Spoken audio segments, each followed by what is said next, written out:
Hello, Rick. Hello, Rick. Hobbs here, your eternally, effortlessly suffering bard. Roxy tells me that there is a story that you would like to hear from me.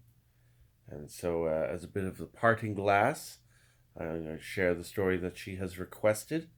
Um, and hopefully you'll like it. I was out last night in Old Montreal visiting with a friend. And oh, it was so beautiful last night with the cold and the lights. So they have all the holiday lights up, and I walked through Old Montreal and I tried to tell the story, and it was so cold that it sapped the battery on my phone, and it just shut off in the middle of the storytelling. So that didn't work. So I'm just recording it here in my apartment, which is much more comfortable. But actually, you know what? I actually feel like there's something missing. Just give me a second. That feels better. Clothes do make the man. So, your story. Once upon a time in the Isle of Green, there lived the greatest warrior that you have ever seen. Not Robin Hood. That's England, you fool. I'm speaking of Finn McCool and his Fianna, a hearty band of men, known to kill a Viking now and then. They visited Ireland, Scotland, and Wales, and the adventures they had live on in the tales that we tell. And so to the Isle of Arran. Why they went to a place so barren, it's a mystery, but they never went back. The tale behind that is mighty good crack. Now Finn and the Fianna were exploring the Isle of Arran when suddenly a dark fog fell about them. They couldn't see where they were going, they couldn't see where they had been, and these were some of the greatest trackers that Ireland had ever seen.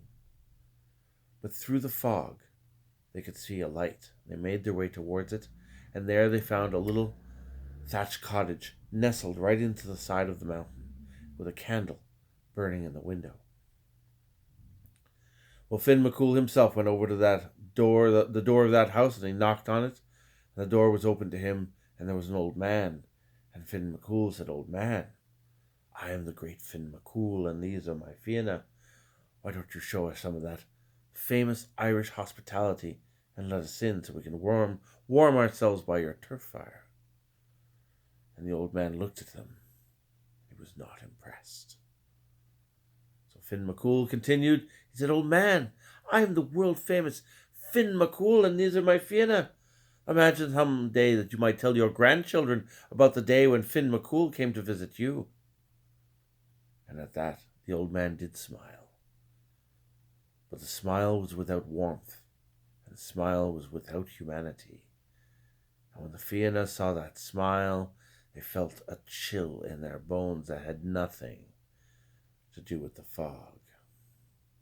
But he let them in, and Finn and the Fianna moved into that house, and they pulled out their belongings, put them in the corner of the room. They came up to the turf fire and they warmed their hands. And after a time, a young lady appeared, and she served them bread and cheese and cakes and ale. And they began to sing songs and began to tell stories. And they that young lady appealed to them. Oh, they tried to woo that girl. They tried to seduce her, but she pushed them all away, saying, "You never took the time to appreciate me when you had me, and now I have no time for you." Even the great Finn McCool tried to charm that girl, and she pushed him away, saying, "You never took the time to appreciate me when you had me, and now I have no time for you." At this, the Fianna found this to be strange, and they went to Finn McCool and say, "This girl speaks of us as if she knows us, and yet we've never seen her before in our lives." And Finn agreed that it was strange, but he said nothing. And the evening wore on, with more songs, more stories being told, and suddenly there was a knock at the door. And the girl went over and opened that door, and in through the doorway came a goat. And that goat had been making a nuisance of itself. It ran around the house, and it banged its head into the shins of the Fianna. It drank the ale, and it ate the cheese. And the old man said, "Ah, I can't believe that girl let that thing in here. Finn McCool, you are one of the great warriors of Ireland. Surely you can capture a goat for me, tied up by the turf fire?" And Finn McCool said, "Of course." But the goat was too wiry. It was too fast. It was too vicious. Even with every Fianna chasing after it, it got away from them, and it knocked over tables and chairs and made a general mess in that cottage. But finally it took every Fianna to the man to hold the goat down. And Finn McCool himself came over to lift the goat. He put his hands underneath it, and he lifted even with his great strength, he could not budge the goat, and the flagstones cracked beneath his feet. And the old man said, "Ah, if you want something done right," he said, "you have to do it yourself." And he reached out with the cane, and he caught the goat by the horns and dragged it over to him, tying it up by the turf fire. And when the Fianna saw that, they were alarmed. They went to Finn McCool and they said, "How could this old man have succeeded? With you and your great strength have failed?" And Finn McCool agreed. There was something amiss. So he turned to the old man and he said, "Old man, you are not what you seem. Tell me, who is that girl?" For every Fianna to the man swore to me that he had never seen her before, and yet she spoke of us as if she knew us.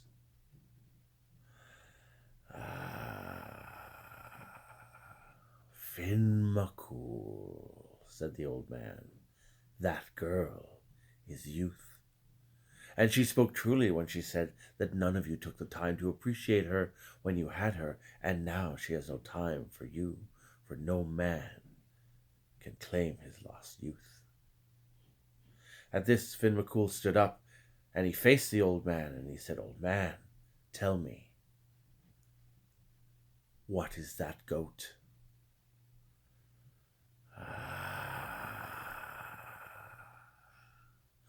"Finn McCool," said the old man, "that goat is the world, and no man can hope to tame the world. In fact, if any man tries, they only make a bigger mess of everything." And at this, Finn McCool drew his sword and he pointed it at the old man. He said, "Old man, tell me, who are you?"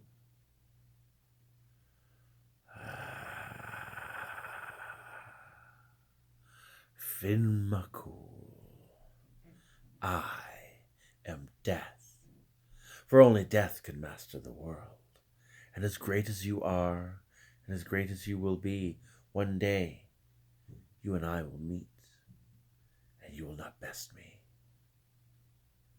At this, the Fianna drew their weapons, and they made to attack the old man, but instead everyone fell asleep. When they woke up, they found themselves in a cave.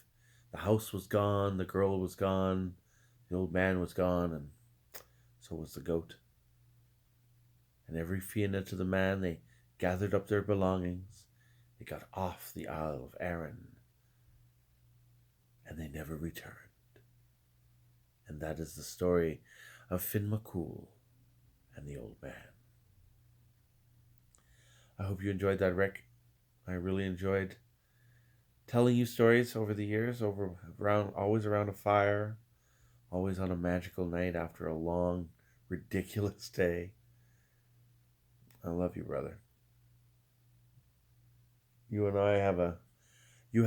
I have a bromance that many people could see and no one could deny. And it was my great pleasure to know you. And I wish you a peaceful and effortless journey to the Summerlands. When you cross the Rainbow Bridge, say hi to my old man, Newton, and he'll definitely take a shine to you.